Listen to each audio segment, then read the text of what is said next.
Bonsoir à vous. Comme vous pouvez le constater, je vous propose ce soir une nouvelle vidéo où je vous présente quelques témoignages concernant le monde du paranormal. Vrai ou faux, réel ou inventé, ces récits sont tous plus mystérieux les uns que les autres. Je vous invite donc à prendre un plaid, un cookie et venir découvrir de nouvelles histoires maléfiques.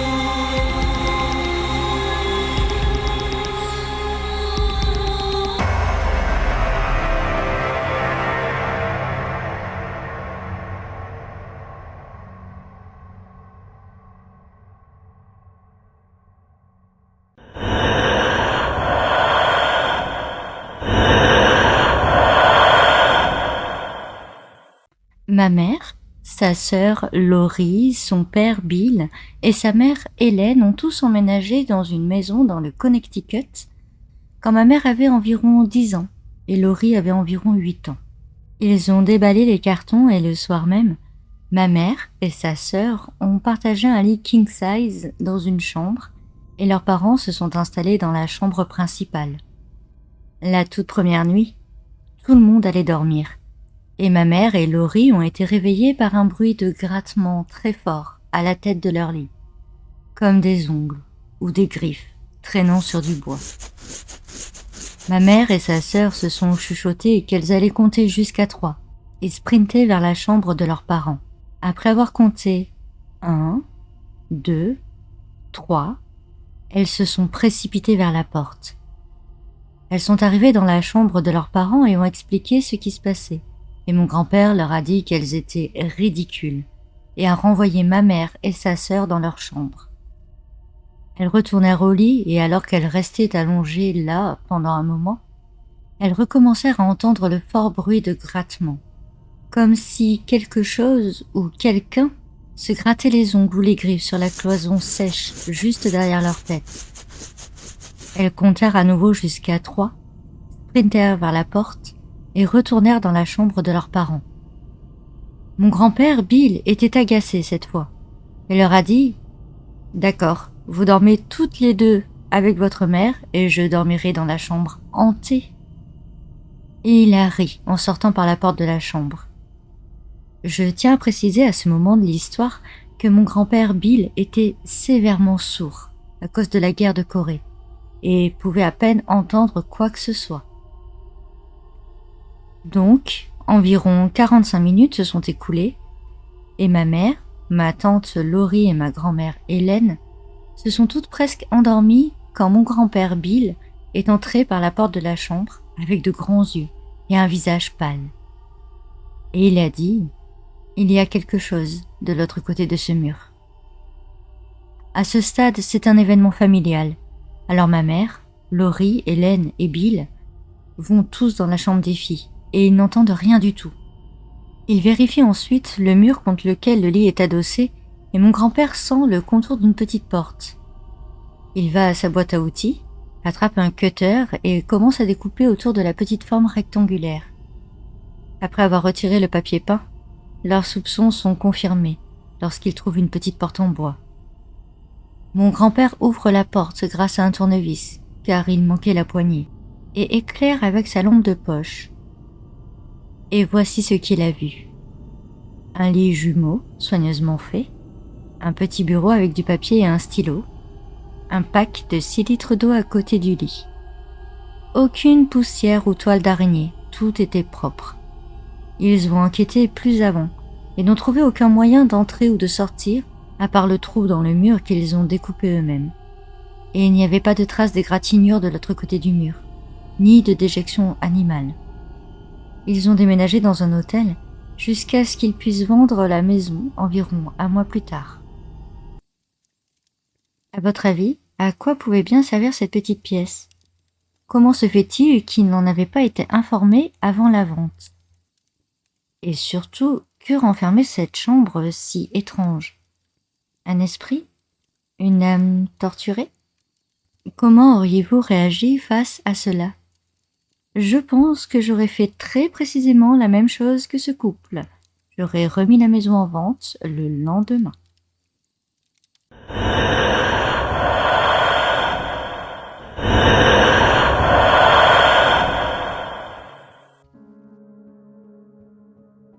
Pendant les vacances, il y a 20 ans, mes parents et moi avons décidé de rester chez mes grands-parents au village. Une nuit, vers 3 heures du matin, mes parents et moi avons été réveillés par les cris de mon grand-père qui dormait dans la chambre à côté. Il était assis bien droit, le visage pâle, et pointait la fenêtre devant lui, disant seulement « C'est lui, c'est lui » dans la langue locale. Il ne pouvait rien dire d'autre que « C'est lui, c'est lui ». Nous nous sommes précipités dehors pour voir si c'était un cambrioleur.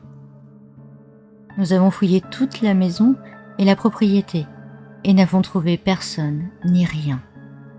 Au bout d'un moment, nous l'avons calmé et il s'est rendormi. Le lendemain matin, nous avons découvert qu'il était décédé dans la nuit. La seule chose que je peux raisonner à propos de cet incident est que la chose qu'il a vue était ce que nous appelons dans certaines cultures l'ange de la mort.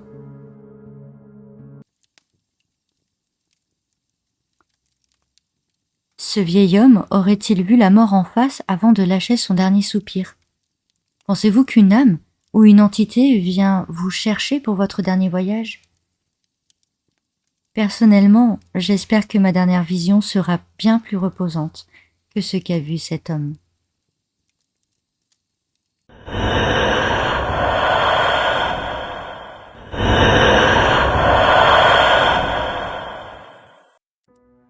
Mes parents ont acheté une maison à Converse, au Texas, et nous avons attendu quelques mois avant d'emménager. Les peintures avaient été remises à neuf à l'intérieur, l'escalier avait été reverni, tout était parfait, telle une maison neuve qui venait d'être construite. Mais quelques semaines après être entré dans les lieux, mon père commençait à râler, car il pensait s'être fait avoir par l'agent immobilier. Des taches commençaient à apparaître sur les murs, le plafond, les tapis. Nous avons tout nettoyé, mais elles revenaient sans cesse, comme si de la moisissure avait décidé d'envahir notre espace. Mes parents repeignèrent entièrement avec une peinture anti-moisissure, mais encore une fois, les taches réapparaissaient. Nous étions au début de l'année 2000, et les émissions de fantômes étaient au top, et nous les regardions toutes à ce moment-là. Malgré ce qui nous arrivait, ma mère et moi n'osions pas rapprocher nos mésaventures à celles que nous regardions le soir à la télévision. Les taches commencèrent à apparaître sur mes jouets, je le disais aussitôt à mes parents, qui les lavaient, mais ça revenait. Je me suis même pris des punitions à cause de ça, car ils pensaient que je tachais mes jouets exprès. J'ai fini par me faire une raison et j'ai appris à me taire et à tout nettoyer seule, de peur que des choses n'empirent dans cette maison. Une année va s'écouler dans cet endroit et les rapports entre mes parents commencent à aller de plus en plus mal. Alors que je jouais avec les petits-enfants des voisins, ils me demandèrent s'il se passait quelque chose de bizarre chez nous. Étonnée, j'ai répondu oui. C'est là que l'un d'eux m'a montré un vieil article de journal où l'on voyait ma maison. Mais à notre place, on voyait une famille avec 2 garçons.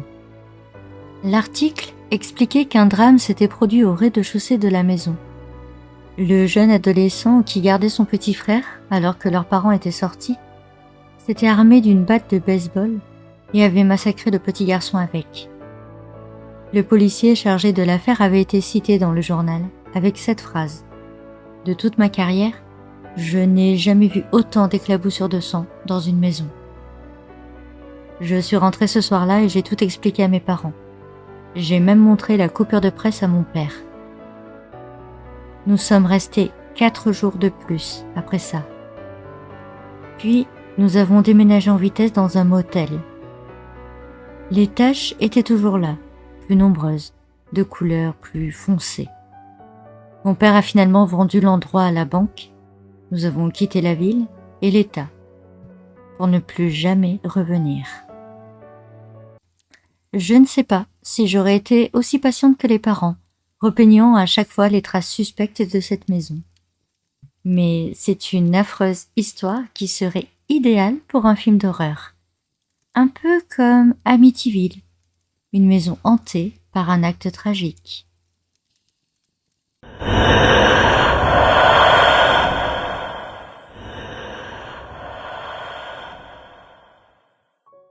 Très longue histoire, relativement longue. Ma maman avait cette poupée. Elle avait eu cette poupée quand elle avait 6 ans. Elle l'appelait sa poupée de 3 pieds, parce qu'elle mesurait 3 pieds de haut. Ma mère a eu une enfance merdique, et cette poupée était sa confidente. Elle profitait de cette poupée pour cracher tous ses sentiments négatifs. Elle a grandi, mais elle a gardé sa poupée. Avance rapide jusqu'en 2009. Ma mère m'a demandé de peindre l'escalier de son sous-sol pendant qu'elle était en vacances à Vancouver.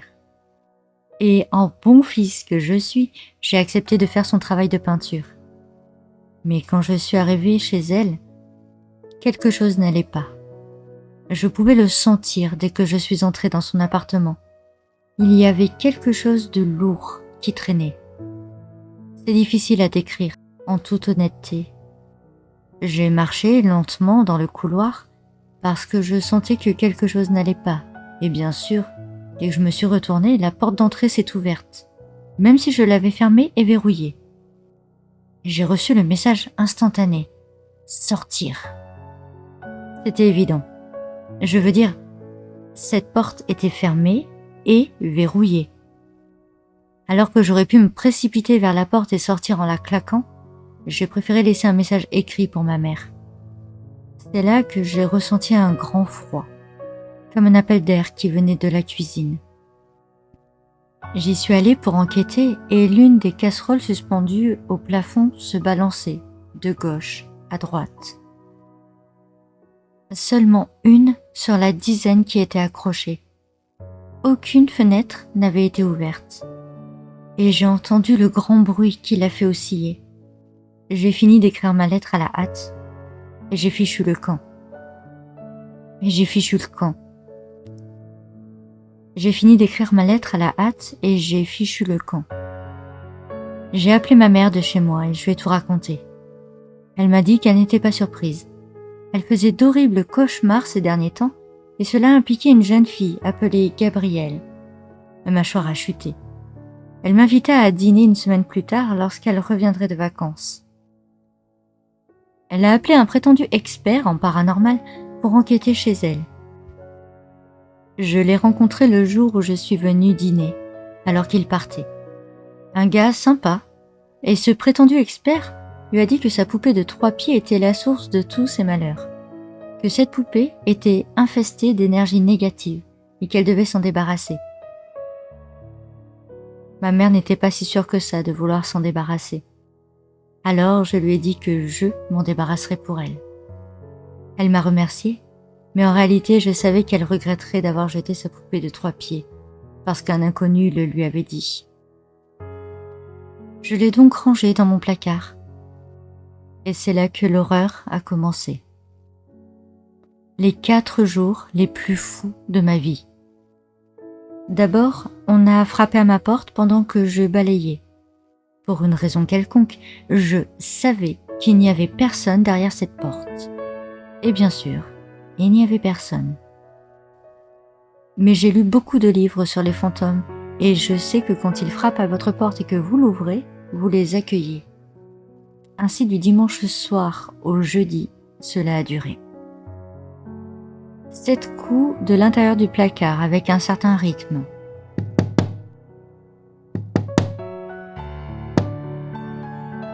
Lundi, le bac de recyclage qui était à terre s'est mis à trembler tout seul. Lundi encore, la boue du chat s'est arrêtée à mi-parcours après que je donnais un coup de pied et est revenu vers moi. Mardi, un cintre dans le placard se balançait de gauche à droite tout seul, alors que les autres ne le faisaient pas. Aucune fenêtre n'était ouverte, c'était l'hiver. Mercredi, mon dentifrice s'est envolé dans les airs, environ à un demi-mètre. Je ne plaisante pas. Il a même fait un backflip pendant que je me brossais les dents. J'aurais aimé l'enregistrer, mais je ne l'ai pas fait. Jeudi, il a détruit mon téléphone à la maison.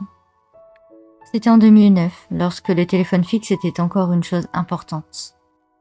Je suis rentrée chez moi et chaque lumière était allumée comme un sapin de Noël. C'était étrange. Le téléphone n'a plus fonctionné par la suite et je ne sais pas pourquoi. Puis l'activité s'est arrêtée pendant quelques mois et j'ai déménagé dans une autre ville et ça a recommencé. Pourtant, lors de mon déménagement, je m'étais enfin débarrassée de la poupée. Mais peut-être que ce qui était enfermé à l'intérieur m'a suivi.